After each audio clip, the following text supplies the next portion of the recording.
नांदेड आणि हिंगोलीच्या जागेवरून महायुतीत तणावाचं वातावरण निर्माण झाले। हिंगोलीची जागा भाजपला दिल्यास आम्ही ठाकरे गटात जाऊ असा इशारा शिवसेनेच्या कार्यकर्त्यांनी दिला। तसंच हिंगोलीत दगाफटका झाल्यास नांदेडमध्ये दगाफटका केला जाईल असा इशारा देखील देण्यात आलाय। नांदेडमधून भाजपचे प्रतापराव चिखलीकर हे उमेदवार आहेत, त्यामुळे महायुतीसमोर कार्यकर्त्यांच्या मनोमिलनासह रस्सीखेच असलेल्या जागांचा तिढा सोडवण्याचं दुहेरी आव्हान आहे। भारतीय जनता पार्टीचा उमेदवार हा या लोकसभेत असावा अशी भारतीय जनता पार्टीच्या कार्यकर्त्यांची भावना आहे।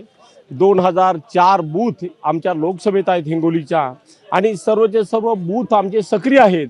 त्यामुळे आज कार्यकर्ते नाराज आहेत। त्यांनी नाराजीचा सूर आपल्या समोर सुद्धा आळवला आहे, आणि आमची विनंती आमच्या केंद्र नेतृत्वाला, महाराष्ट्राच्या नेतृत्वाला की बाबा भारतीय जनता पार्टीचाच उमेदवार आपण आम्हाला दिला पाहिजे। एबीपी माझा, उघडा डोळे बघा नीट।